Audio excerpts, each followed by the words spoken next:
Welcome to the Expanded Podcast with your host, Lacy Phillips.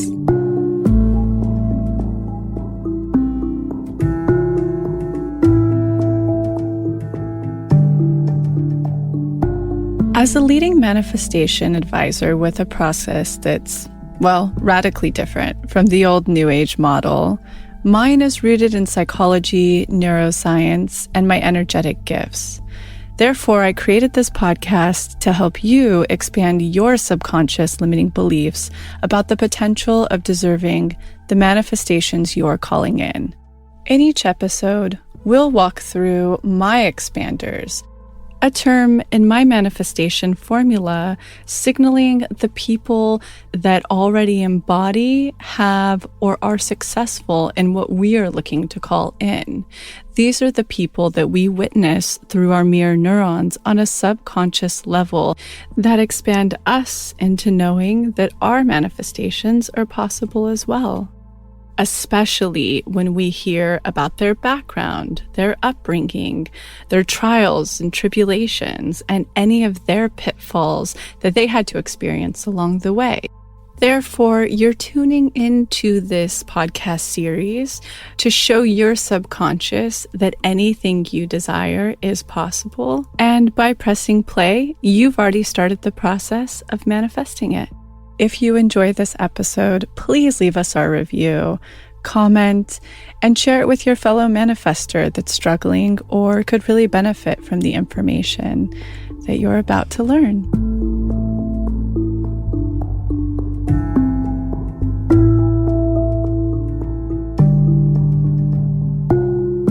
So we sent out a survey to you guys, I think a few weeks ago, called Stuck.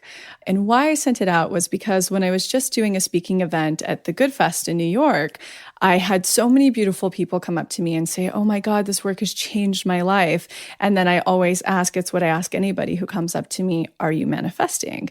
And there were still a couple that said, well, no, this is happening and that.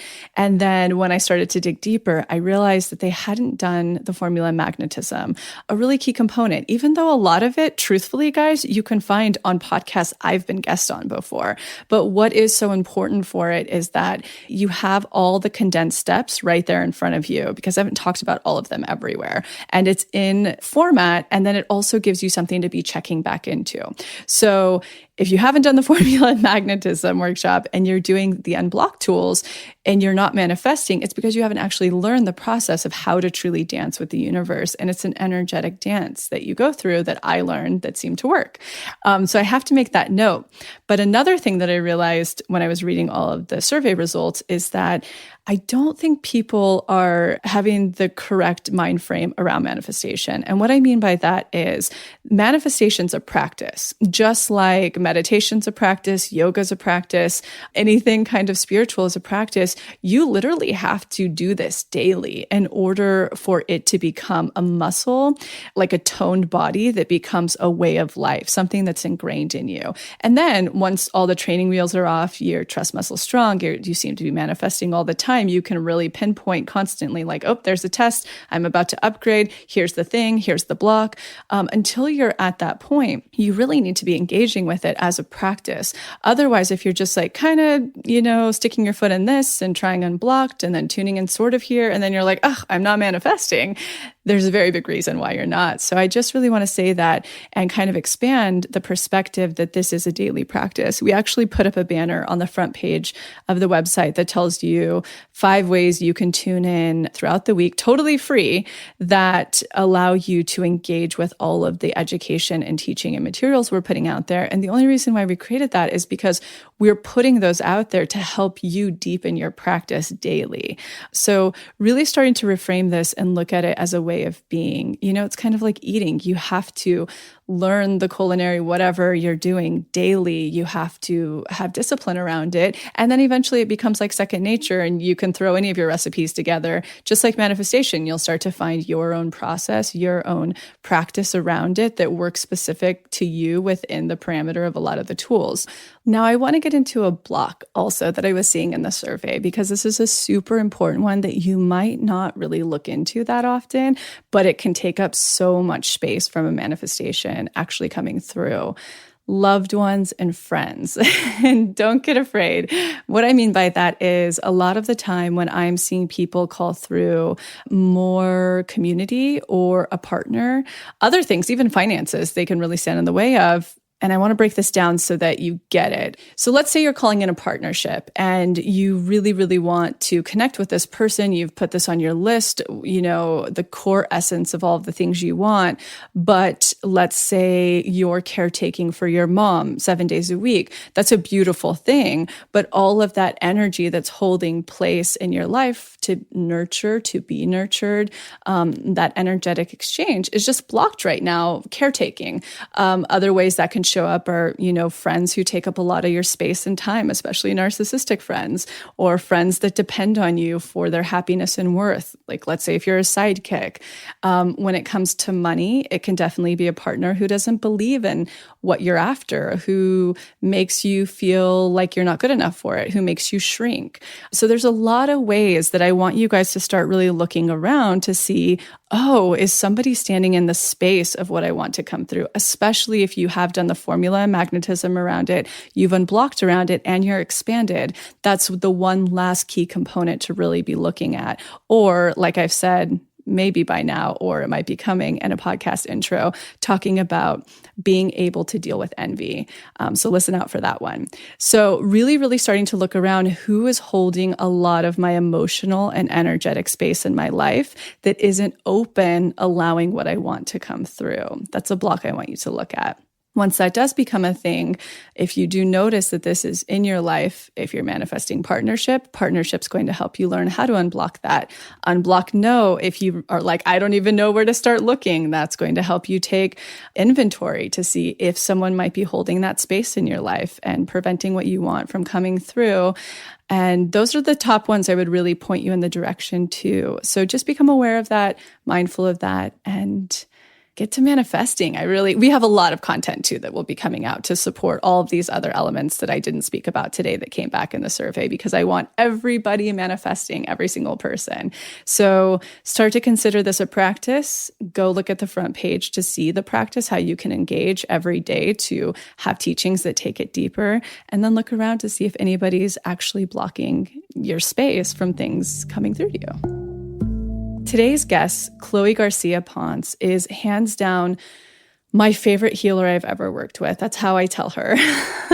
That's how I introduce her to other friends. I went to see her for the first time, I would say 2 years ago. A client of mine introduced me to her. So I went to see her in New York, and I was totally floored. If you haven't read the blog post that I have on her, titled Chloe Garcia Ponce, go read that now. It goes through her training, her history, all of the modalities she uses. She is phenomenal. I mean, really, really phenomenal. And in this episode, we get into so many things. We get into channeling, to being a healer, to having worth, multicultural experiences for her growing up.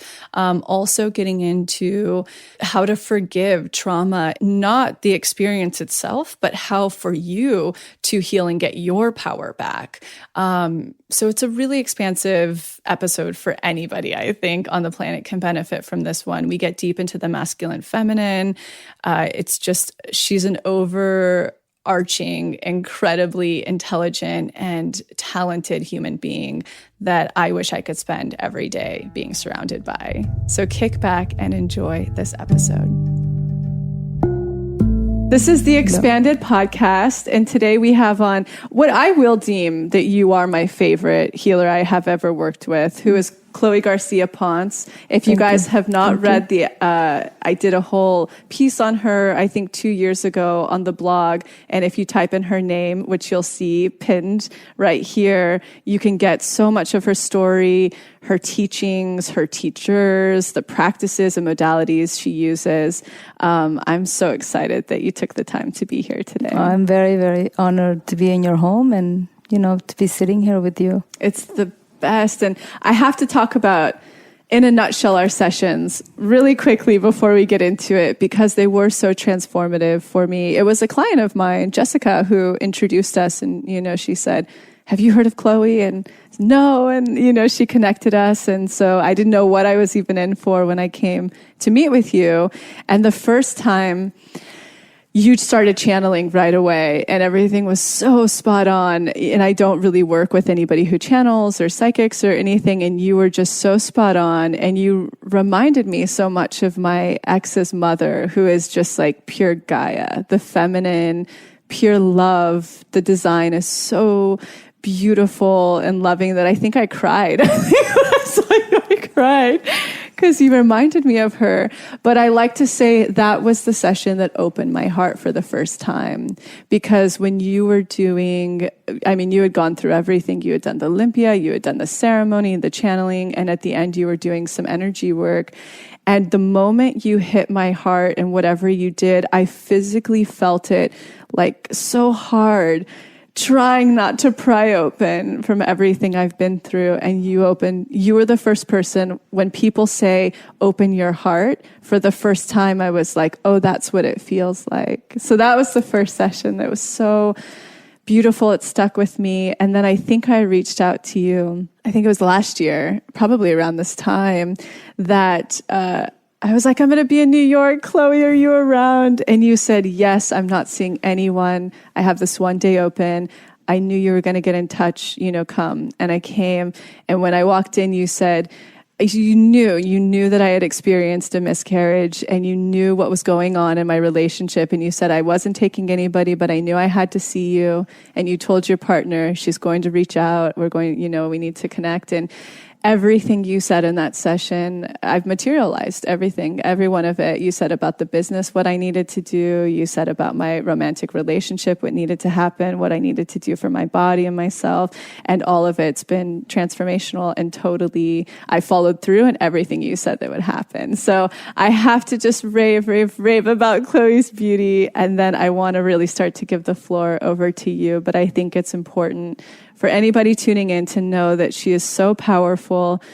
So let's start off with that. It's in the article, but who were your teachers? Such a humble. I'm like, you don't need to talk at all, Chloe. I'm just going to keep talking about everything you do. That's so great.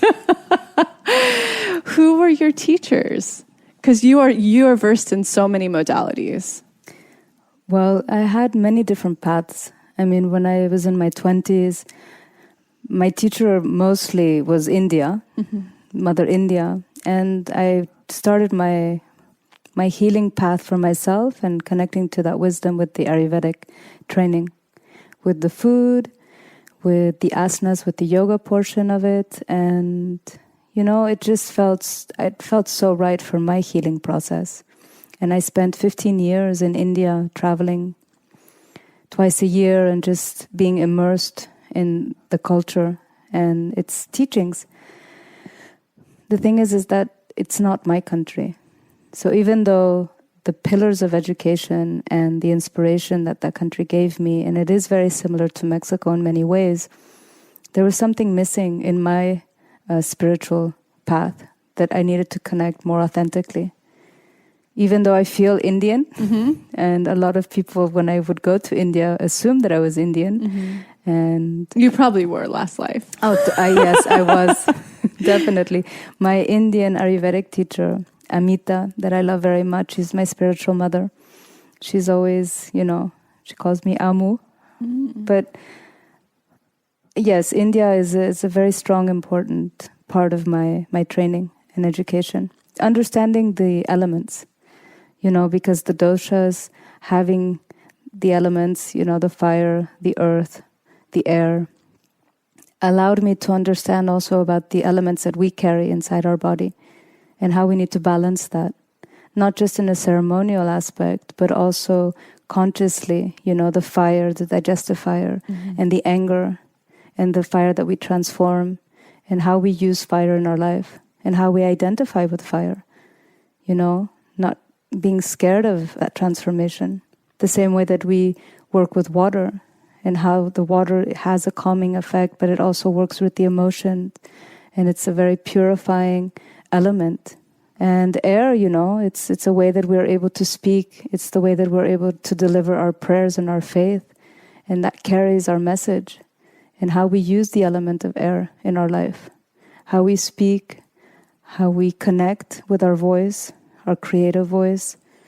And so at a young age understanding that those elements were all interconnected in our life, through food, through ceremony, in our relationships every day. That was a huge teacher. And India gave me that. I remember first arriving to Jaipur, and there was this one, I had never been to a ceremony with Shiva. And I woke up very early in the morning to the call of prayer. And I just went straight to this temple. It was 6:30. It was on the property of where I was staying. And I just remember hearing the chants and the prayers and the mantras and starting to cry. And just everything that had ever affected me in my life, the weight, the loss, the grief, the pain, it felt like this river of emotions, was just being released. And it was so profound. And I needed to connect. I needed to understand why this deity was so strong in this part of my life. It was also my Saturn return. So Shiva, I got into understanding the dance and this beautiful wheel of change. As we die, we are reborn in this beautiful dance of life. And yeah, India was very important to me. But when I got back to New York, there was a disconnect. Even though I loved India and India was very dear to me, like I also knew that I was Mexican and that I needed to connect with my ancestry. And so that the next journey for me to find my teachers in Mexico and to implement my teachings from India with my country. And like I wrote in your Q&A, the temazcal, the sweat lodge was very important in that time of my life because it was going back into the mother, into the womb, into the earth. How did that feel in your soul? Because you didn't, we'll get into your growing up, but you grew up with your grandmother sort of around all of your gifts and secrets, but actually truly connecting with on such a deep level, your ancestors, your medicine of your country. What did that feel like in your soul doing that, going through the process of alchemy?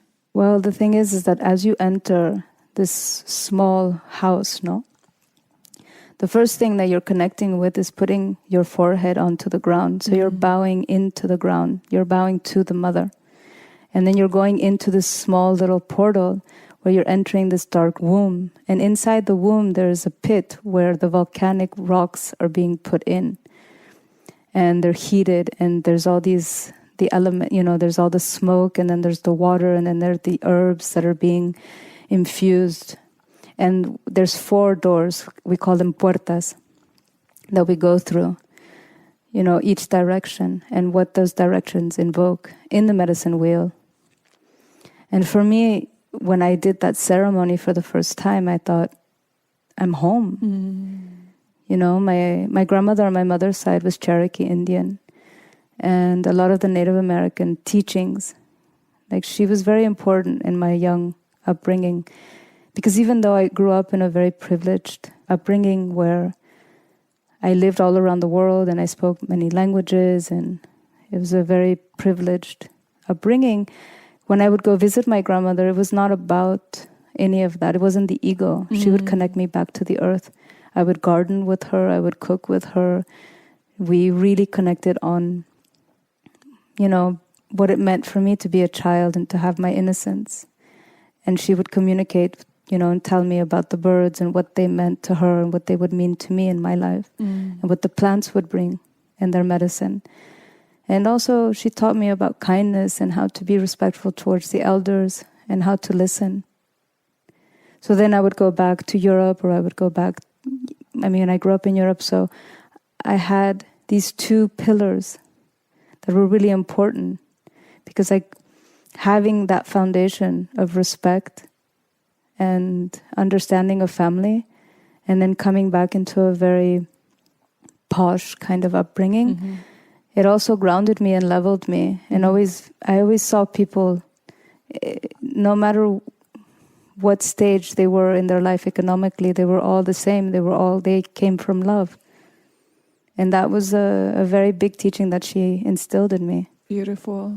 And that's what the temazcal brought back to me. We go into this sacred home in this womb, and we're sharing our experiences and our pain and our grief, and we're releasing into the earth with strangers. that become your family. So we get to see everyone and witness everyone with eyes of love. And connection. And connection. And that's what it's all about. That's what it's like. I guess that's the whole journey, is to get there. All is one, but I believe in it so much. When I was young, I didn't understand that. And when I started my spiritual journey, I intellectually understood it. And it wasn't until I had a moment of consciousness, and it was in deep meditation where I could feel that connection to everyone, that I went, wow, that's what they mean. This is what they mean. This is what it's all about. So I love that you had that connecting back to your medicine and connecting back to your heritage that was calling you home. Well, my father, he passed away when I was very young. And so I always had that connection with him. And he brought me home wherever I was. My faith, wanting to see him in my dreams, or wanting to feel him, or to activate something. As a child, when you lose the person that you love the most, you're always wanting to see their manifestation. And physical. So there was, the veils of that reality were sort of lifted at a very young age, because I was searching for his essence and everything. If it was in a bird, if it was in a tree, if it was in a flower, if it was in a song. I remember the Beatles are a very big connection. Oh, yeah. And there's one song that he used to always sing to me, or at least that was the song that I resonated with him, and it's Blackbird. So every time I needed his presence, or I would ask for a sign, I would be in the car, or I would be in a shopping center, and that song would come on. I knew that he was there for me. Wow. And that he had heard, my call. So in those ways, as a kid, I learned how to be more sensitive.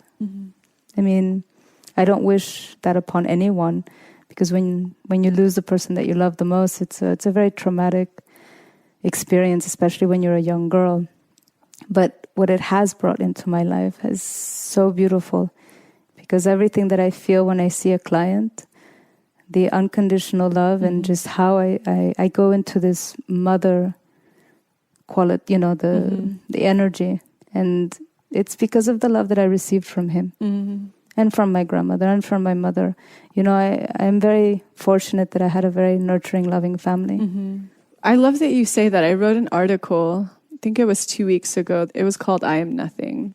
And a big part of, I started to learn this concept of being nothingness when I taught preschool. It was a multicultural preschool, and we celebrated all of these different cultures every month. It was like Africa month, India month, Native American month. And then we didn't celebrate Middle Eastern month because it felt too triggered or conflicting with certain families. So it means that those kids didn't get to bring their culture. And it wasn't until I started working with people that I realized I would go into the space of complete, I don't know how to put it. It sounds like yours is more feminine and loving, which is what I receive when I'm there. That's why I feel, like such a nurture.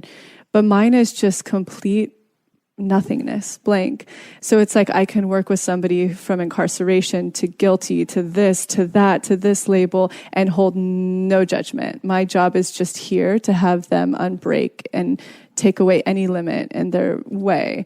But it's that complete nothingness. And how do you feel that you're able, it sounds like through the love that you received, you're able to have that unconditional love. I don't know how to explain where mine comes from, of the you're awesome just because you're breathing. I don't know where that comes from. I'm an alien. But that comes from then your upbringing, essentially. Well, it comes from my connection to my family members, but also to the earth.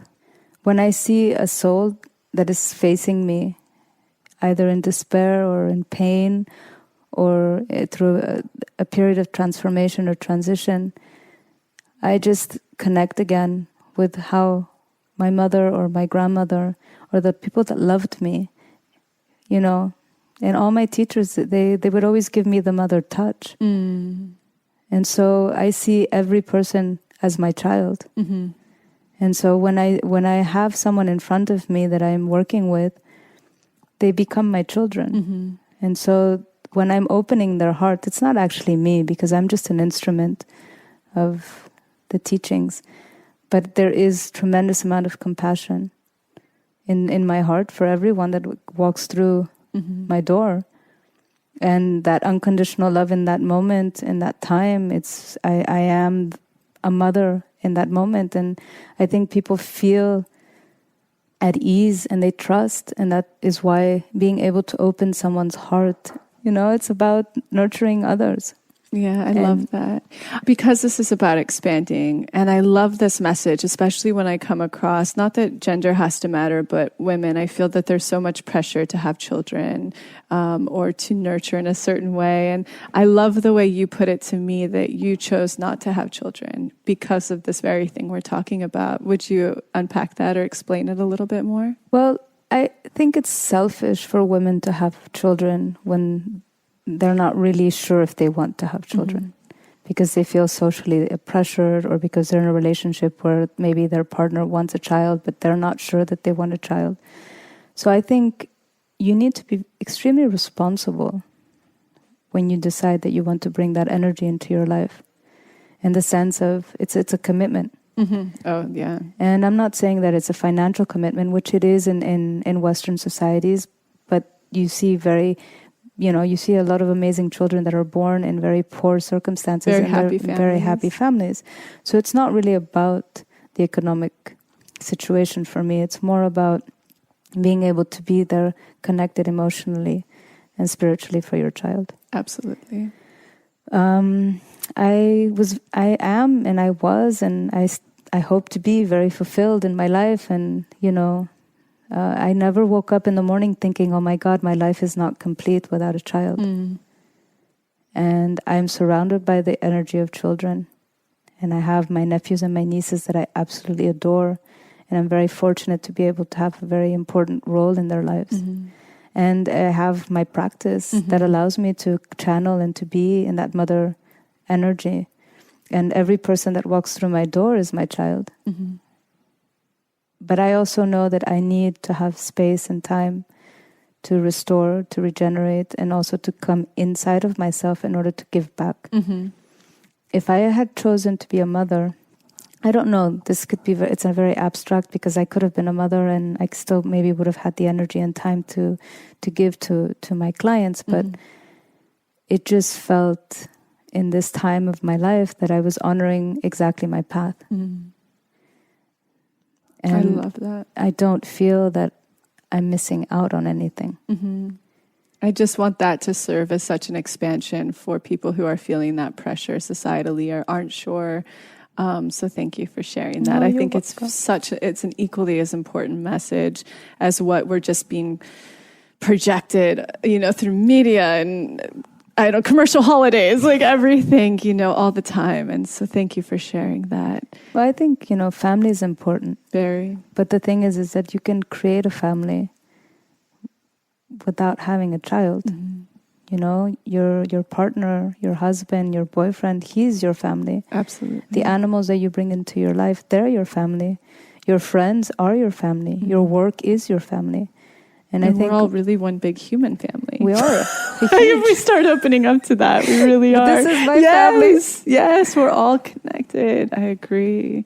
And having a child is an added bonus. And it's a huge honor and privilege to be a mother and to raise a child. Absolutely. And, I'm 43. Maybe. You never know. You never know. Watch, we'll have you on next year. And yes, now I am a mother.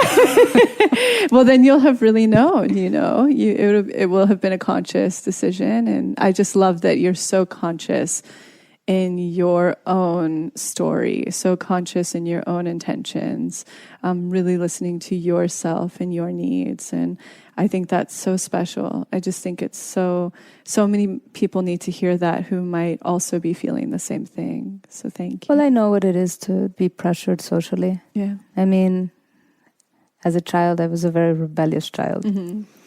And I questioned authority and I questioned what was right and what was wrong, not just for me, but what was imposed on me by others. And, I think that was part of my initiation, was also to question the truth and not just fall into this social pressure of, looking a certain way or feeling a certain way as a woman and, dressing a certain way. And I always had my style. I always had my identity. It was misunderstood when I was younger as being very arrogant because people assumed, oh, like, who is she? Why does she think she's better than us? But it had nothing to do with feeling that way. It was just that as a creative person, I was drawn to color. I was drawn to finding my own voice and dressing a certain way. Expressing yourself. It was exactly. Yeah, absolutely. And I think that every person is unique and every person needs to find their creative voice and follow that and not have to follow a social norm to feel like they're accepted. I think about this all the time, and when I actually was working more individually with clients, we would talk about this a lot because it's your projection that you're putting out there. And for years, I was put in the box of, because I was an actress and a model, and you grew up very beautiful yourself, or what society deems as beautiful. And at that time, I was being pitched as, I can't, give it any other name than the hot chick, and the way that they would want me to dress and come to these auditions, and I'd show up and I looked okay, but the moment I opened my mouth, it's just, I'm not that. That's not my thing. And I started to really find my, physical projection probably around the age when I started this work and giving up sort of my past. And I like to say inside that I feel energetically like I resonate more. It's that beautiful balance right between masculine and feminine. It's like some part on me has to be feminine with a lot that's masculine, and then I feel like it's the right projection. And I think it's so important for us to find that individual essence, that authentic essence, and stop fitting into a mold that we see as in vogue or what we're seeing on TV, and really learning how to express and project our authentic essence, because it just speaks so many volumes for us. It works so much for us. It's like we get to just relax and sit back and allow that to kind of do a lot of things for us, But you touched something very important, is that we all have the male and female energy. And I think that it's important for us to tap into those aspects of ourselves. Both of them. Very important. Regardless of the gender. Regardless of the gender. Yeah. And regardless of the sexual orientation. Completely. That's a huge thing when I'm working with clients. It's like energy is energy, period. And we're all just dealing with energy. So when you're manifesting within this process, it's like none of that matter. Like it really doesn't. Only our blocks and hangups because of what society's put on us or what we haven't been accepted for and all of that, which is terrible. But that's why we're here to unlock a lot of that, I believe. And then it's starting to tap in and play with both of those energies and having them dance with each other and in balance or going this way when needed. And that's the real gift of playing. And balancing. And balancing. And grounding. Because I meet a lot of people that might, because they were traumatized, because they've had sexual abuse or they've gone through traumatic situations where they've suppressed the female energy. Yeah.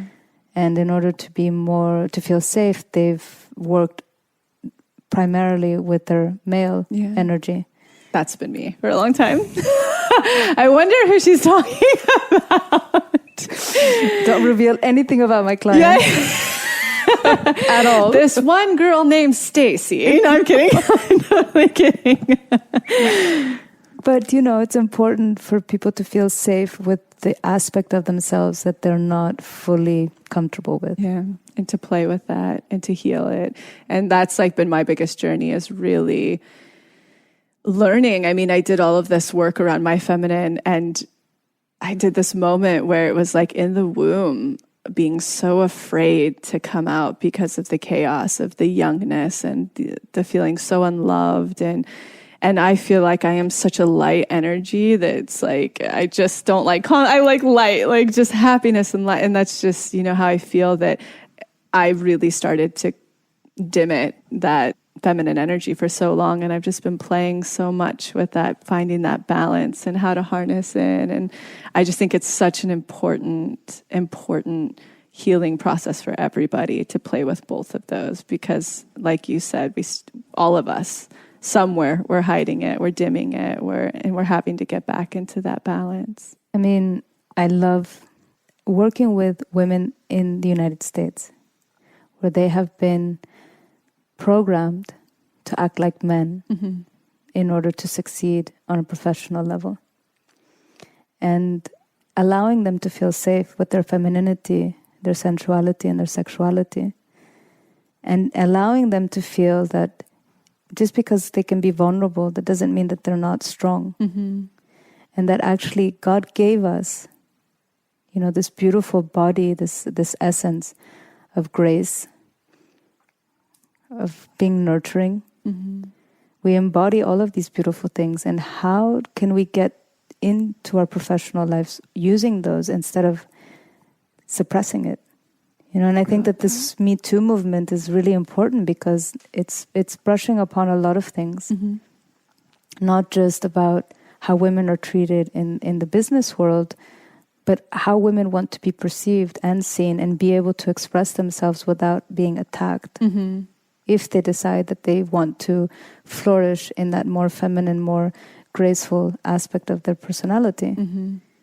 And the same with men. I spoke about this as well, is that it's very important for us as women to allow men to feel safe and to educate them about how it is that we want to be seen. And communicate. Communicate. That's where we're seeing a lot of the gray areas, not assault and all of that. That's where things are absolutely off the table and so horrific. But I think that we've lost the ability, especially in puritanical cultures, that have been founded that way, to just communicate our needs. We feel so repressed, myself, like being the first to admit this, of communicating our needs, communicating our boundaries, communicating the pace of a relationship or an encounter or an experience, and just communicating, like energetically, a subconscious projection of what we will and will not, our boundaries. I think that there needs to be so much education, because I think that we see in our current political climate that there's a problem. There's a very big problem, but I'm not seeing a lot of solutions or guidelines. I see a lot of conflict. I see all of that happening, but I think that these conversations are really important, or beginning to teach how we can communicate both energetically with our words, with our body, while being okay to be who we are and to feel safe in who we are. I think there's so much there in the paradigm that is open for interpretation and for teaching. Would you agree? Oh, I totally agree. I think we're in a really beautiful, chaotic time. Chaotic. I love that, because it shifts the paradigm. But it's also important for us, as we are learning how to act and to behave and to feel comfortable with a certain language, we can't isolate the other sex. We have to be able to engage in that language together. Together. That's the only place for change, is together. I believe it. And I personally experienced a Me Too situation. I'm very young, where I was almost raped by a producer in a hotel room. And if I had had the tools, not that it's okay, this is again, like, I am 100% behind survivors, all of, but we do need in our paradigm to start teaching women and men together communication, boundaries, solution, strategy. I didn't have any of that. Luckily, it didn't go further than it was, and I was one of the few who were able to get out of that situation. But had I have had tools, had anybody had taught me tools at that time, let alone tools of worth, boy, would I have not potentially been in that situation. And so that's where I think there's a really beautiful opening together to start to make change. I think, having a platform where people can start talking about the abuse, and big time. It's a huge, when things get repressed, then they become stagnant, and then there's the disease that sets in. Absolutely. So the fact that there has been this explosion where people are starting to liberate, and they're able to talk about their experiences, and they're able to heal, and they're able to be heard and to be seen. Because even culturally, because I agree, and the shame that needs to be taken out of the table, so this can be a conversation for everyone to tell their story. When you guys, and when I say you guys, I mean Heritage, because you lead a lot of these ceremonies that are for the healing of everything, but this as well. What is the medicine you've been taught for anyone who's gone through the abuse, what's the medicine that you guys walk through together? I mean, the thing is that first we have to be willing to unveil and to get to the core. So we have to be naked with our truth, with our pain. The hardest part, I think. That is the hardest. The hardest. And then we have to pass through the anger. And I'm not saying when we get to the place of forgiveness, you're not forgiving the act of the person that violated you in that way, but you're moving towards a position where you're able to forgive in order to free yourself. Freedom, the freedom. You know? And we do that in different ways. You know, we have these spiritual baños, these baths that we do in order to. I don't like to give recipes of those because the thing is that I believe that baños, spiritual baths, need to be supervised. Yeah, because and guided, I assume. A lot of things can happen in that moment with the water and with the plants, and especially with cases of rape and abuse, and if you're not there to supervise that time for that person, holding space for them, then it can be another traumatic experience. I totally agree. I absolutely agree. So that's why I'm not, I usually don't reveal. And it's so sacred. The recipes of baños, because I don't want it to become something that people can just go online and say, oh, okay. I'm like another ayahuasca ceremony in Van Nuys in a carpeted hotel room. You know. Pretty much, yes. The people need support through this. They need 100%. Support. And sacred. It's a very sacred, you know. Well, I mean, I think people who know me personally and also my clients, when they come and they ask me about ayahuasca specifically, you know, I'm not someone that will encourage that experience, because I feel that plant, that medicine is for indigenous communities. And when people are prepared to experience that, they have their community, they have their tribe to hold them through the experience. And I think a lot of foreigners that go to Peru or they come to Mexico and they're having these type of experiences, and then they come back to their country and they don't have the support, they don't have the community, then they end up being even more lost. I agree. And it can create more confusion. And then there's a longing of wanting to go back to Mexico or back to Peru to constantly have that connection and to have that community. And I think that there's other ways of being able to heal and to work through the pain without having to use the plant medicine that way. I mean, a lot of people don't feel that same way, and I know that it's helped them in many ways, but I also see a very big community that is very lost, that is sort of wanting to dabble into experience, and they're doing it the same way that they would use recreational drugs. And they're not really prepared, and they don't really understand their purpose with the plant. Absolutely. So it's an interesting time for indigenous communities and their medicine, how it's being brought into the Western world and how it's being misused as well. And how we talked about that before this a little bit, how very few people are able to really be in their integrity and true, I like to say sacred, it's ritual. At the end of the day, that's how the medicine's carried out. It's ritual. It's not. Well, the thing is that people don't, everyone thinks that by placing an object, they can carry on that ritual. But it's very naive to think that, because every instrument, every plant, every object has been put into a place of ritual sacredness. And when you're able to activate that and you're able to go into these portals of energy where you're communing with the spirit world, then that's when they're able to come and to help with the ceremony. And so when I do my work, I'm an instrument of God. And when the egg is there for me to release the energetic vacuum, it's because it's been prayed and it's been consciously opened up to that energy, so it is able to release what is not needed from that person's body. But it's not me and it's not the egg that is doing it. It's the ritual behind cleansing and placing and praying to the egg. Agreed. I absolutely agree. And I've gotten to witness it, experiencing it through different healers, you know what I mean? And I think that There's so much truth in that. It's the truth. There's not so much truth. It's the truth. But the problem is that, right now online, you can, a lot of people are like, oh yes, I'll just pass the egg on me and I'll do it. It is very dangerous for people to do that because they can, especially if they're reading, you know what I mean? But they can, they should never be open the egg in a glass of water. If they're passing the egg over themselves, thinking that, oh, I can do what that person just did. They are picking up so much stuff, and by opening it up, they're opening it up to their homes. Wow. Because when you come and you see me and I do the ceremony, there's a whole thing that happens before, and I know. a whole thing that happens after. Oh, yeah. And if you don't have the protective prayers, and if you don't know how to cleanse the energy, then you're just picking that up again. And, for me, it's...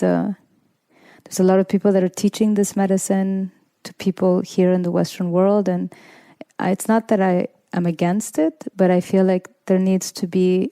It took me 20 years to get prepared. And I'm still a student. Yeah, always. And there's a lot of training and there's a lot of preparation and there's a lot of things that people need to do in order to... It's not a glamorous job. People assume... oh, it takes you to certain places, you get to meet certain people. You're like, I'd be a whole lot richer. But it's a very intense practice. Yeah. And I see how much preparation goes in. I mean, you're also not only doing all of that energetically and spiritually, but you're like pulling the animal and the thing and the card. I mean, it's so deep in those. It's like a 2 hour. Is it 2 hours or when I get lost? What is it? Yeah, it's 2 hours. 2 hours. Oh my gosh, it's so. But it depends because I have clients that I see and the session can go on for 6 hours. Yeah. It just really depends on what we're working on at that time. What they need. But yeah, it's. This work chose me. Yeah. The life that I had, and I never assumed that was my path. Yeah. It was the people who saw that I had the gift that said, you need to start doing this. And the moment I rejected because I didn't want to go into this realm, because I remember seeing things that I felt uncomfortable with, being exorcisms or different types of things that I felt very uncomfortable. But I got sick when I did not honor my calling.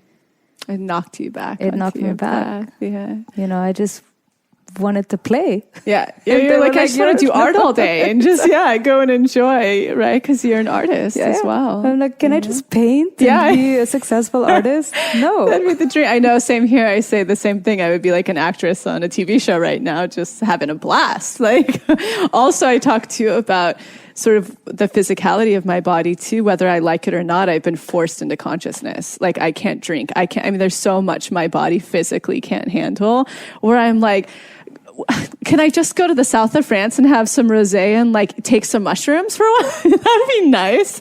Just be normal and be with pals. But I guess there's the thing is, when you're channeling and when you're doing medicine work, you have to be a very clear vessel. Whether you like it or not. Exactly. I stopped drinking. It's going to be almost 20 years. Wow. And I haven't touched a cigarette or coffee. Yeah, same, coffee, nothing. Because, you have to be a very clear channel. Yeah, that's what I started to go, this is happening for a reason. It's, I have to trust that.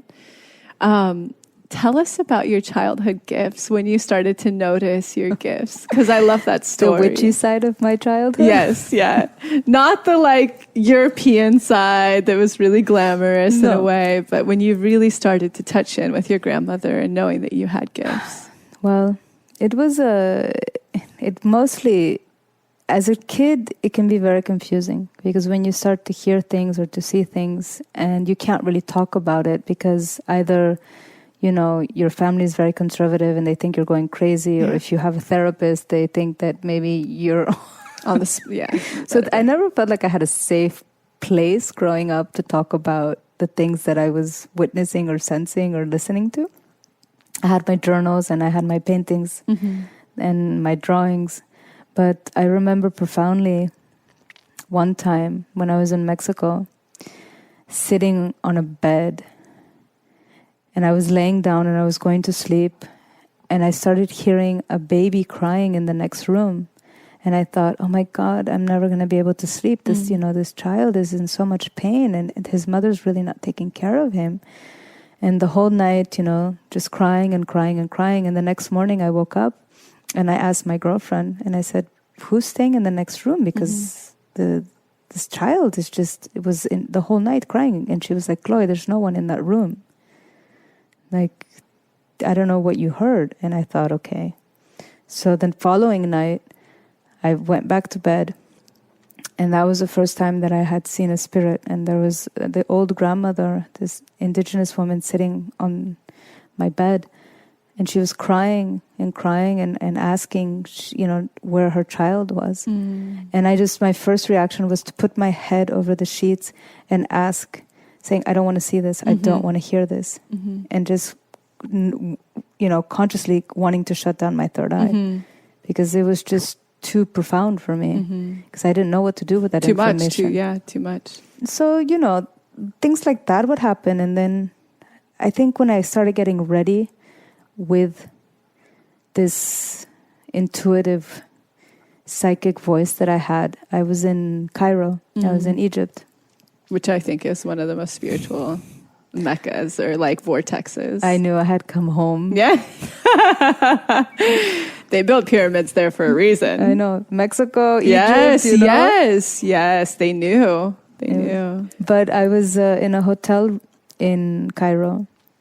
And, I have a tendency to feel energy. That's another part of my work that I do, or I cleanse energy. But so they were showing us different rooms, and my partner's always like rolling his eyes because he's like, "Okay, is this room okay?" And I'm like, "No, this Max room is not okay." Me too. I can feel. He's like, "Okay, whenever you're ready, I'll have my bags." Yeah. So we found the right room, and that evening, I woke up again, like in sweat and just hyperventilating, and I had this vision of all this blood that someone had been assassinated. And I woke him up and he's like, "What's wrong with you?" And I'm like, "We need to turn the television on. Something has happened." Oh, man. And I said, and he's like, he's rolling his eyes. He's like, I'm like, "Who are you? What?" Come on, yeah. But the Prime Minister of Pakistan had been assassinated. Wow. And it was those kind of things, even if I didn't want to experience the world that way, it was just inevitable. Like things were just constantly flowing in that direction. Until I found my teachers that helped me harness that power and understand how to work with that gift. It changed my life. Because in the past, when I was younger, I would tell people certain things that they didn't really want to hear. They weren't ready, They weren't ready. And I just didn't know how to shut that part of me down. Like I would have a conversation and I would meet people and then I'd just start telling them their deepest, most intimate, stories that they probably had never revealed to anyone, and they just were taken off guard and they weren't really happy about Stoked, it. yeah.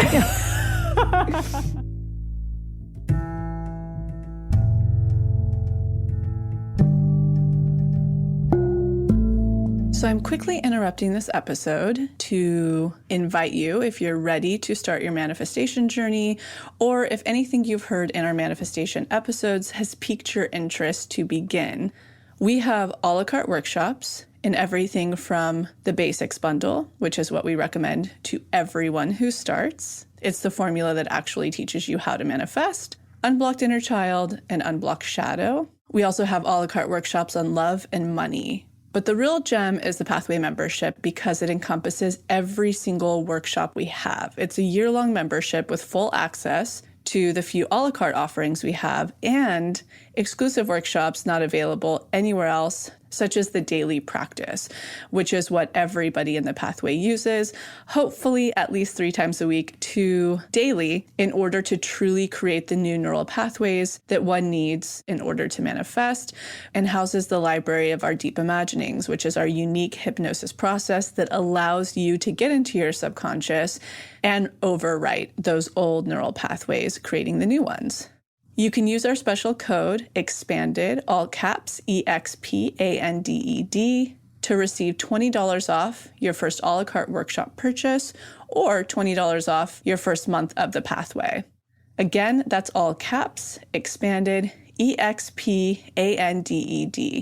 Okay, now back to the episode.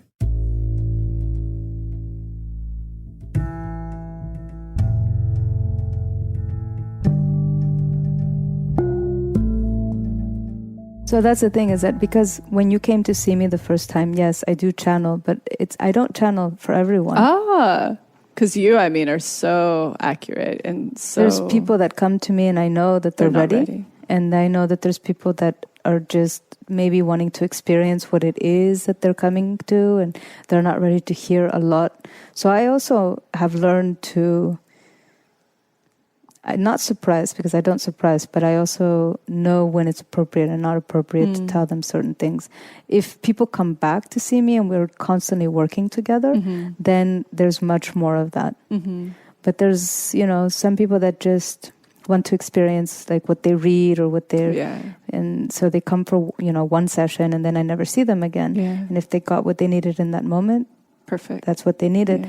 But I also have learned that not giving too much information to people that are not ready to hear that truth.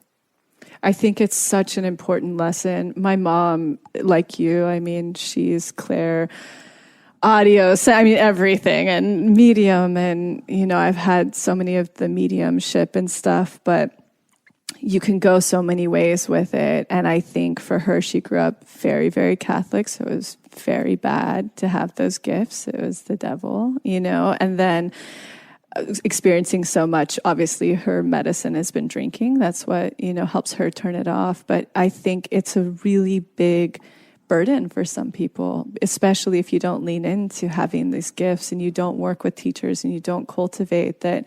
I guess I'm only saying this for the person out there because we all have a version of something, and, some of us are more developed and not if we work on it. No, but, when I was in my 20s and I was not part of this medicine path and I was just a normal, girl that was, had her high school experience and then was going through college. And I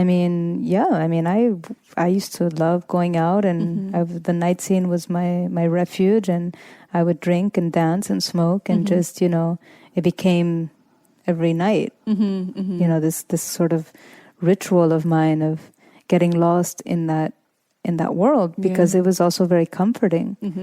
That's the thing, is that when you start sleeping late and activating your life at night, there's a whole different energy. It's a whole different world. Literally a different world. Yeah. Yeah. And that fed me to be numb. Numb. That's what it is. The numbness. For many years, until I decided to be awakened. Yeah.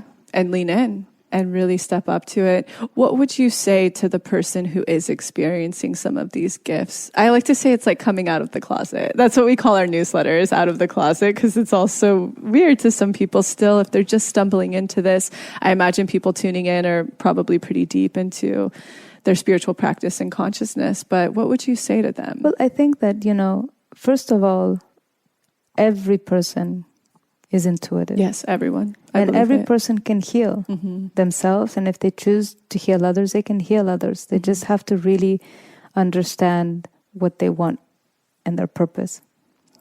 But to dim that intuitive language is very detrimental. Because what happens is that you end up getting sick. Because it's energy that blocks. It is energy that blocks. It's not moving freely. So the way that, in my culture, in my healing tradition, like we work very deeply with dreams. We have a journal that in order to develop the intuitive side, we have to constantly, before we go to sleep, there's a certain pose that we sleep in, and that we ask for our guides to allow us to remember. I love that. How beautiful. Oh, I love that. And then, we wake up at a certain time, and then we write down what has been given to us, especially if there's a message for someone. It's funny because before I work on people, not one-on-one, but when I'm doing retreats, and we're together for 7 days, every person that comes to see me during that retreat has told me, Chloe, you came into my dreams. Oh, yeah. because there's the astral traveling as well that comes with it. But that's a whole different stage. I love that. But just the beginning of the initiation of opening up your intuition is learning how to consciously dream and to open up that communication with the subconscious. And it's very easy just, by asking for your subconscious to remember. And then you have to also, like lucid dreaming, you have to wake up in that moment when before and have a notebook by the bed, right away. Write it down, and then you can go back into your sleep. Yep. Either you choose to leave that state or you go back into the same state. It's totally, but it's programming. Yep, totally. And it's discipline. I used to do this with myself when I was first starting to play with my subconscious and being like, oh, I know things, or like I can see things, stuff like that, where I would play with it to be like, wake me up at 6:12, and we don't realize we have on our subconscious level so much power. I'd wake up at 6:12 on the dot. Like you can train and talk to and communicate with your subconscious. And then this is a way to actually have a ritual around information. Let's talk about channeling for a minute, because let's get out there. Because that's what I do. And that's how anything, just like you, I'm a vessel. Anything I'm teaching about manifestation has nothing to do with me. And I always say this, I don't know why it chose me. I don't get it. But anyway, it comes through. And then, like these poor guys all week, I had a whole thing this whole weekend. So I'm like, change this, start this, let's do that. We're going to do this, and it's like just what I'm receiving. It's all I follow, even if it's marketing or whatever. And so I'm going to put out an article actually next Monday for tools and tips, because I want people to start really hitting into this deeper. The whole house that we bought that we're holding retreats at is going to be called Listen. And so what we're teaching there is how to become your own advisor, how to really tap back in with the elements of the earth and with certain tools of how to listen. It's all there. Yes. It's all inside you. We just have a whole lot of noise, distraction, numbing, all sorts of things that are blocking it, but it's all happening at any time. And like my biggest tools on channeling, I've discovered it's only when I'm in the feminine that it comes in so strong for me. So that water, quiet, darkness, that's where it happens the thickest. And so I know my morning hours are the most special for me. The moment I wake up is when it starts, and it's like, wait a second, I gotta get this down. So for me, it's darkness is always stronger. Daylight can happen too, but I'm so airy, and easily distracted that darkness is my biggest. Quietness, meditation, all of these things. And then opening up to it, starting to say show me, tell me. What are some of your biggest tools just for the beginner? I mean, obviously I do so much stuff, but the beginner person. Well, I mean, obviously, it started happening a lot to me when I was in my bathtub. I would be immersed in water, and then I would be able to silence the mind, and then I would go under the water. Wow. And I would have the water sort of just pass through my eyes, and then I could start visually seeing the images. Wow. And so it was, because water is a very strong medium for channeling. So finding that silence and being immersed in water, yes, because you're entering the womb again. So there is that medium that is really beautiful, using water. I find that a pendulum can be very, it's a nice way of activating your spirit guide to help you. They come through. Yeah. And I think for people that are sort of wanting to understand if that is a tangible energy, allowing the pendulum to move into a yes, no kind of situation, and just maybe start asking very to the point questions that can have a very easy yes and no. It's not too elaborate, but I think it's a way for people to activate their intuition and their communion with the spirit world. Other tools, I mean, obviously for me, it was very easy just to sit and have, I would be in my yoga practice, and when I started taking my yoga practice and setting an intention, and then I would just go into the meditative state of doing the asanas, I would be able to collect information. I mean, I would ask not to be engaged with other people's minds, because sometimes cutting it off and needing to have that space for myself to have that meditation and to have the awareness of what I needed to understand about my body physically, and to really tap into my heartbeat and to tap into the flow of the blood and to really feel my physical essence and presence. And it wasn't running, it wasn't swimming, but it was through my yoga practice. And that was my way of being able to speak to my body. And so by understanding how I was feeling and my muscles and how the heart was expanding and how the thighs and how I was releasing everything. Everything's opening. It's opening. Too. Then I was able to bring that into my practice as well. So we have our rituals every day that we just need to heighten the awareness. You know, and so we shouldn't take walking for granted or eating for granted or sitting with a friend. I mean, all of these things that come into our lives have a deeper meaning. Absolutely. And so if we take it into that level of saying, okay, well, I'm going to use this part of my life to also become more aware of my psychic ability or to open my intuitive voice. Deepening that intention with it. I agree. I love that. Literally driving now, it's like, stop talking to me. I just want to literally like listen to whatever podcast I'm doing. So I love that. It's just getting intentional and just turning the awareness knob up a little bit. Yeah. And also, I mean, and when you don't want to feel what the other person next to you, I mean, when I'm on a plane, that's just... Oh God. It's like, you know, I sit there and I'm just like, okay, I need to just become neutral because I feel and I can hear everyone's conversation. Yeah. And I can see, you know, whatever is happening to that mother that is in distress because of the children and because the baby won't stop crying, or, you know, the man that has been disconnected with his family and he keeps working and just trying to make more money to keep everything at flow. Like it becomes so heavy, like a concentration. So my way of like disconnecting and just focusing on being on that vessel for whatever hours, you know, I'll listen to mantras or I do a lot of drawing when I'm on the plane. Do you?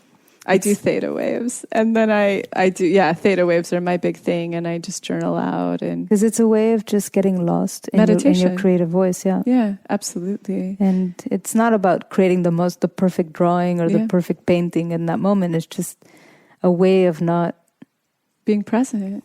Yeah, in yourself. Yeah, I love that. What is your biggest rock bottom that you've been through that you feel comfortable sharing? Like, that moment on the ground, just crying, like rock bottom. Well, it was during my Saturn return. You know, I think that when I really decided to step into this life, you know, there was this time where I just felt so lost and I didn't really like the person that I was becoming. And I just thought, this, you know, my purpose in life, what is my purpose? And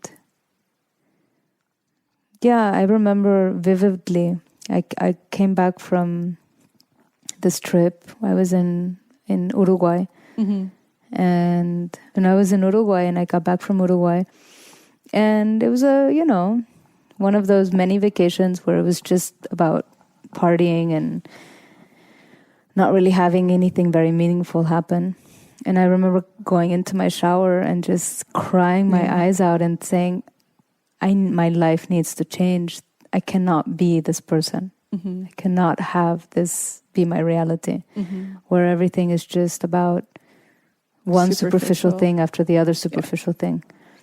And it was through awakening myself and calling in my teachers and doing the work, because it's not just you doing the work for others, it's you have to do your own personal work daily. And there was one thing that was very instrumental for my activation. It was called the Hoffman Institute. Oh yeah, I've been wanting to go so bad. I should do it. It's very similar to what I do, apparently. And that was my first time in California. I went to St. Helena. Wow, Kelly did it. My good friend. Really? Yeah. So, but she's like, you got to go. It's just like your stuff, but you're stuck there. So I want to do it. Yeah. I mean, I was 26.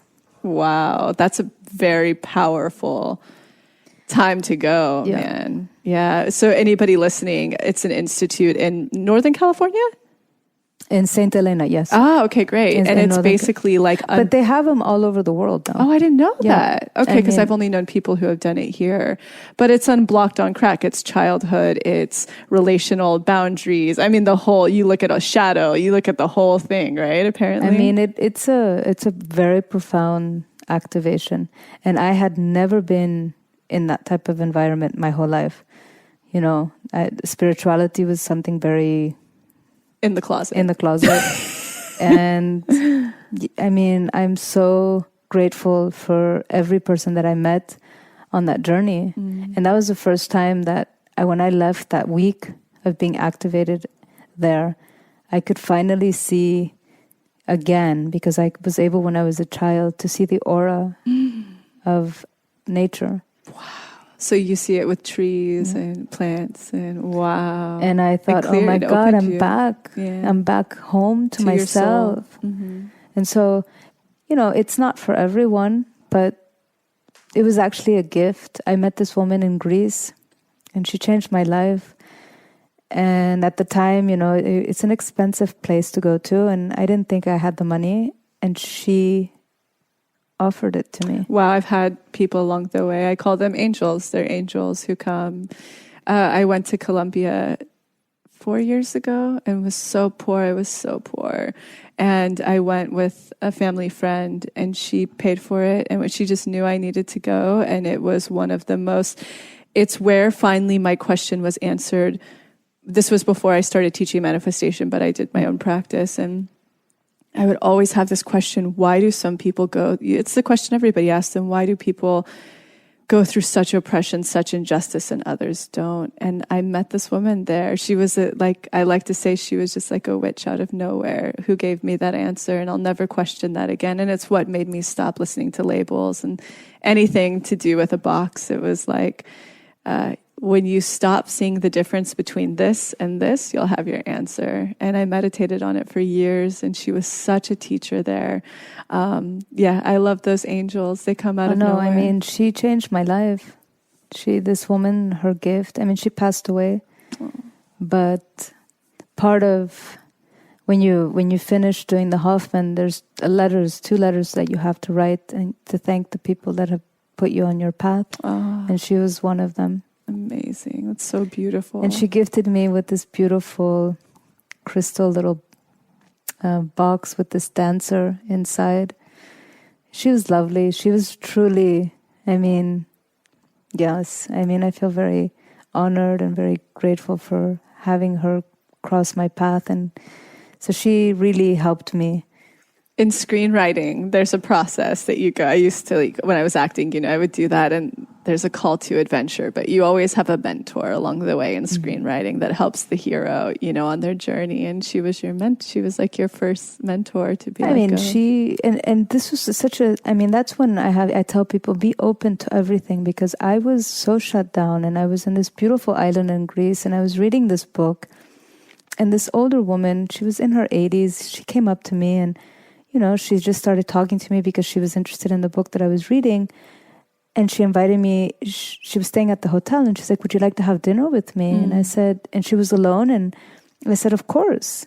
And we had dinner every night together. I love that. I do that all the time. I say yes. Yeah. And it's so important to say yes to situations, to people that they come into your life and you don't understand exactly why, but you just have to stay open. Because I think we have a tendency of shutting ourselves down to many opportunities. Especially in the current climate of today of being a human on Earth, you know. Well, there's, you know, the fear of what does that person want from me, or why is that person being nice to me, or what, you know, we have this thing where it's like everything has to be a negative attention. But this woman, you know, without me knowing, like, we took care of each other during that vacation, and she took care of me after. I love it. And you guys have probably done soul lifetimes together. Probably, yes. I love when people swoop in. I have a question for you to get your intuition, Chloe. So once we finish this house, the intention is to do another retreat house I want to have 3 of them, and basically 3 very different environments that bring out very different things and 3 very different intentions. But should we do the next house in Scotland or Maine? Well, I was thinking Maine. You think so? Scotland is a very powerful land. Mm-hmm. And I think that because of you are so comfortable with the male energy, mm-hmm. that it does definitely call you because mm-hmm. it has a very male energy. Yeah, it does. But I think that, maybe in the future, as you get older and you become more aware of your talents and your gifts and the maturity, because you would encounter a lot of problems with the community out there. I would. Wow, that's great to know. Yeah. My intuition says Maine first. It does say that. It also feels safer because it's closer. I can go more often, and be a part of it more often. The thing is that Maine is it's still very virgin. Mm-hmm. It feels that way. Whereas Scotland, there's been a lot of different wars, and it's still, Europe is still very shut down. Mm-hmm. It really is. And especially when it comes to spirituality, and they're not wanting to activate that mm-hmm. as quickly as in the United States.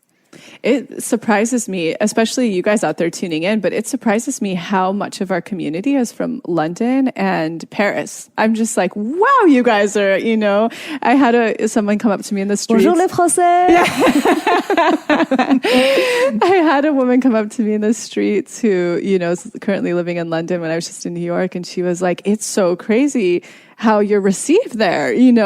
This is so forward for London right now. But that's what I'm saying. They need it. They need it. And I have so many clients, or when I was practicing, I had so many clients in London, I have clients from all over the world, but that was really special. I mean, England is going through a massive transition as well. Yeah. And I think people are just, the way that we're feeling it here with our political situation, I think people really are trying to find ways of connecting and how to, having a voice, a spiritual voice. Mm-hmm. But when I work in Europe or when I travel a lot to Europe, it's still, I'm amazed at how lucky we are in the States to have access to everything that we have access to. Mm-hmm. From the workshops to the teachers, even to the beautiful stores that... Oh, the food, like restaurants.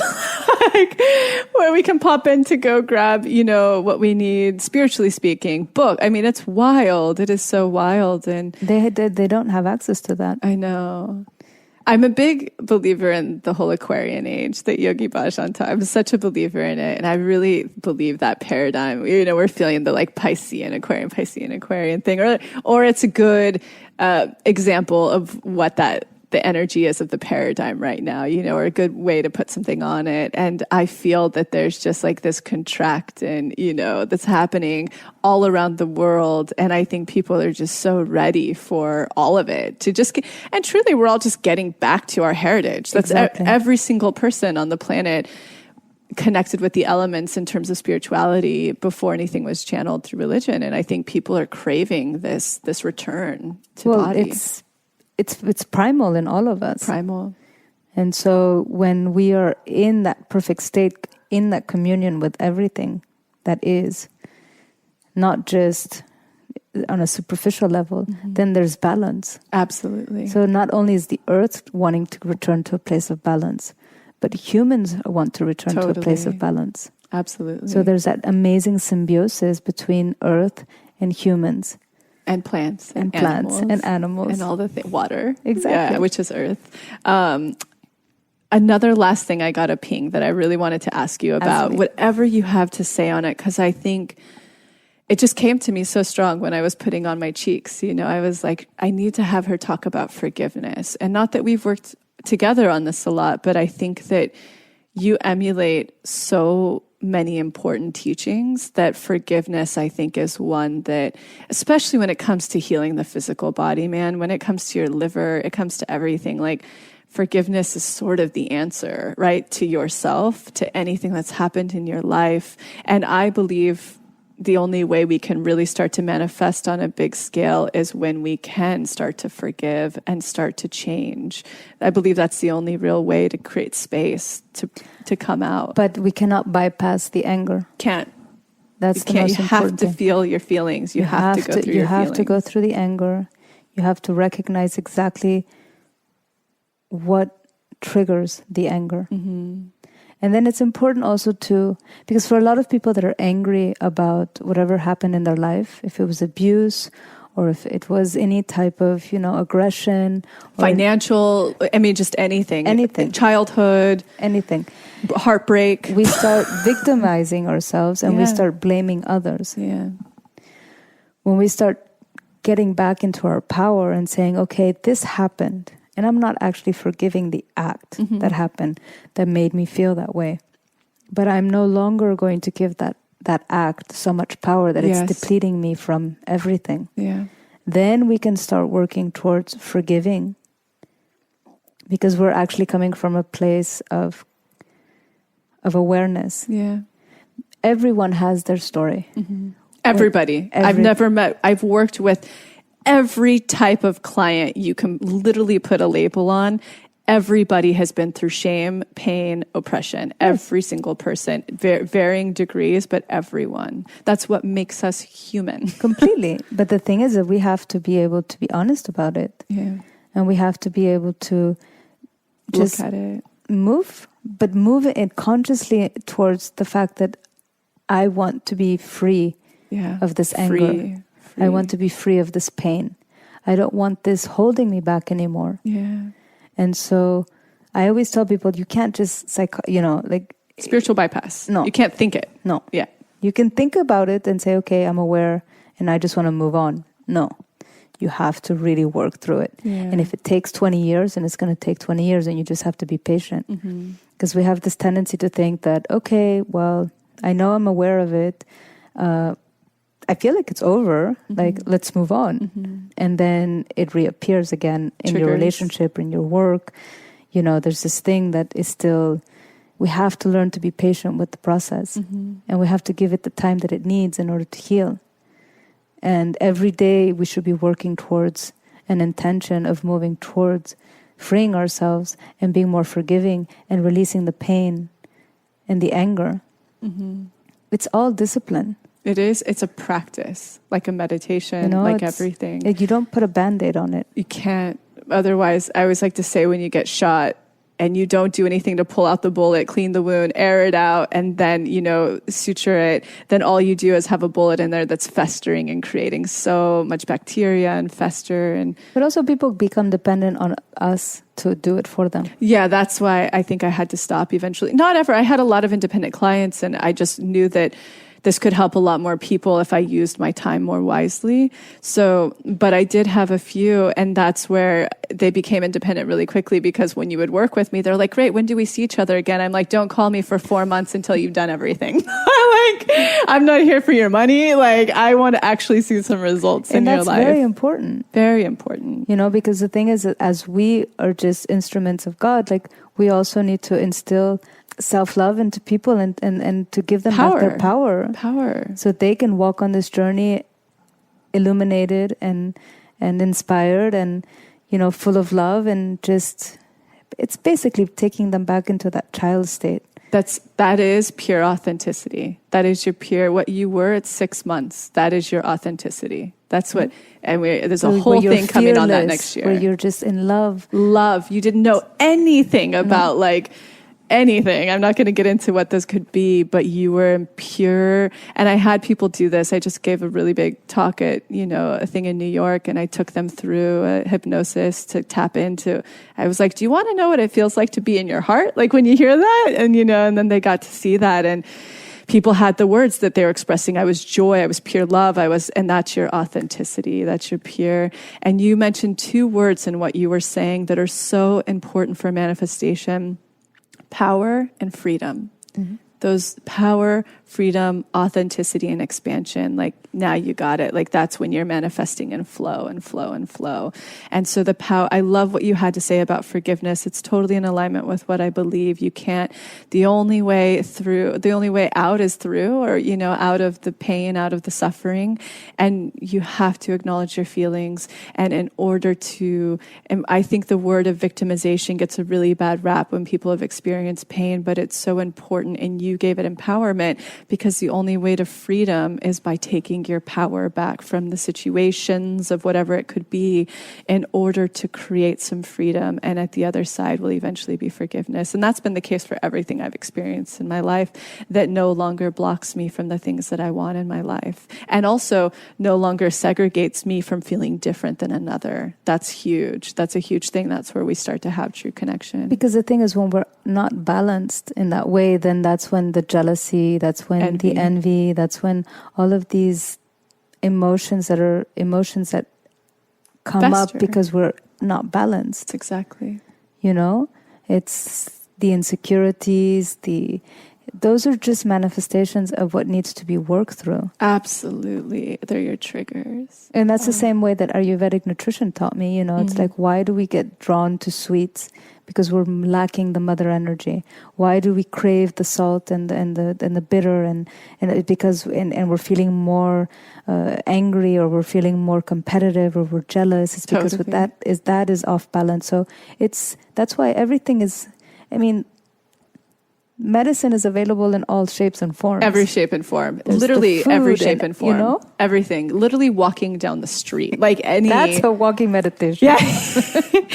But I love that you touched on that, because when I started to learn the energetics of manifestation, just like Ayurveda, the opposite is always the medicine that creates magnetism. It's always, so where you are feeling envious, it's how to turn around and see it. What you're envying is just actually something you're witnessing that you can have. Like the opposite, and that doesn't mean spiritual bypassing that. It's like, what are you needing from what you're seeing? What do you need to give more to in your life? But it's that opposite creates balance, and it's pure energy. It's the same as Ayurveda, the same as Chinese medicine, TCM, very simple. It's all the elements, It's like the marma massage, the marma point, like you use your fingers the same way that in Chinese medicine, it's all about the cooling and the warming, and you have the meridians. The body is just this amazing channel that we can tap into, if it's with Reiki, if it's with crystals, if it's through smells, aromatherapy, with food, how do we bring wholeness back into ourselves? Yeah, the connection. It's connection. Yeah. The same way that when I place my hand on the heart and I'm able to sing my ikaros, my prayers, that is just a representation of the divine. Yeah. And that's why when I was able to work with you and we were able to have that beautiful moment and you felt your heart, is because you felt the divine. Yeah. You felt your divinity. Oh, I love that. You opened up that channel for me, literally that channel. And I know what you're saying. Yes. On the physical, theoretically.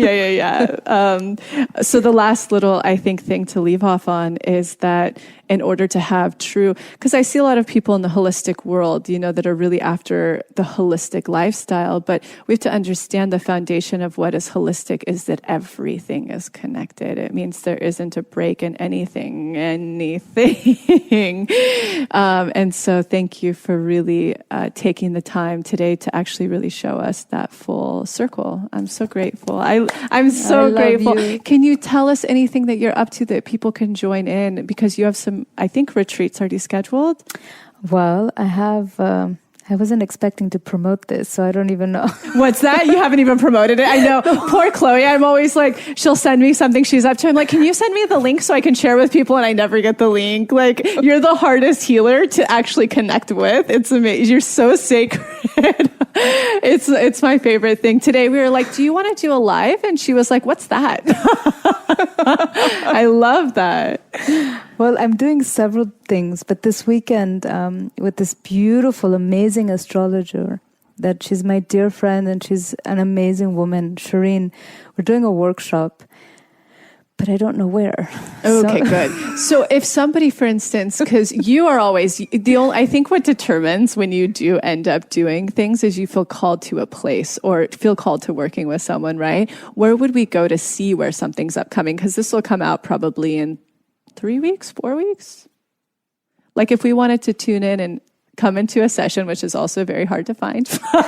Well, I guess now I've become more connected in the sense of with Instagram. Oh, good, good. So just reach out on Instagram. Yeah, because Instagram, I have a link where you can just press the button and I get the emails if you want to book a session. Perfect. And I am promoting more of the activities that I'm doing. Great. With the workshops and also with retreats. Excellent. But yes, And you'll see in this show notes everywhere, like YouTube to everything, that you'll get your handle for. So Instagram's the perfect way then to keep Instagram, in touch. and it usually has my website, and that's where people usually can contact me. Great. It takes me a little time to respond because I am only one person. Yeah. And there is, as you know, I have a waiting list, but I'm also very grateful and thankful for every single soul that is being called to work with me, and that I've,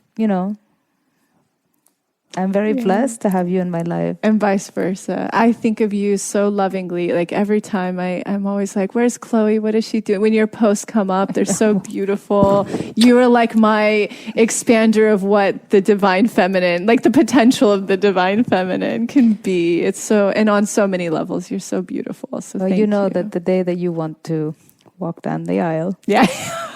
That you've always given me. But I don't know, you might be my expander too, where I never get married, where we're just partners, you know? That's also beautiful. We'll see. We can do like Max a spiritual blessing on your land. Yeah. See, something like that is so, there's such a part of me, and who knows, maybe after a child there's something that will change, but there's a part of me that likes that we have to show up every day to do the work and that we aren't bound. So we're these free energies that are really here because we want to be. Well, I've been with my partner for 18 years and we're not married. I love that. But as you said, it takes work, it takes commitment, and it takes passion. Yeah. And rediscovery and completely being okay to I just love that. We'll see. What I want to honor Max. So wherever Max is at, he's a lot more like, now we're getting married in 2019 October, south of France. Hey, now we can have some rosé. Yeah, you have to, and you'll have to come because you're going to administer it, ordain it, administer, however we end up. I can even do it in French for you if you want. You're amazing. Oh, I love you, Chloe. I'm so grateful you came. Thank you. And thank you, guys. I hope you guys have a great day. Have a beautiful day. Thank you so much for tuning into the episode, and I hope you enjoyed it as much as I did, we did. And in case you're not totally ready to join the pathway yet, I wanted to share a few of our free offerings that I'll often suggest to people as a little bit of a blueprint to get them started on their manifestation journey. The first place I like to direct people completely for free is the motivation. You can see it linked below or on our homepage as our testimony library. And it's categorized by different subjects, whether you're calling in career, money, love, wellness, and much more. When you're reading about a member's experience of what they manifested, you're actually seeing to believe and showing your subconscious that that very thing is possible for you. The second place I like to direct people is to the free clarity exercise, which is also linked below. In it, you get to try our own unique hypnosis process, learn about the science, and some journaling prompts. And the best part about this, you'll get a tiny taste of what it's like to go into your hypnotic state, bring your subconscious forward, and create new neural pathways while receiving clarity. And the third thing, if you haven't listened to it on this podcast yet, please go back to the episode titled Manifestation 101, where you'll learn the basics of neural manifestation to truly understand this process. So go ahead and check out those free resources, the motivation, the free clarity exercise, and the episode Manifestation 101, all linked below. And in an effort to make sure to have representation in this process series, go ahead and submit any process testimonials you have, especially to our LGBTQ+ community, our BIPOC, as well as the Ys, which is anyone in the community who is 45 and over. All right, we'll be back next week.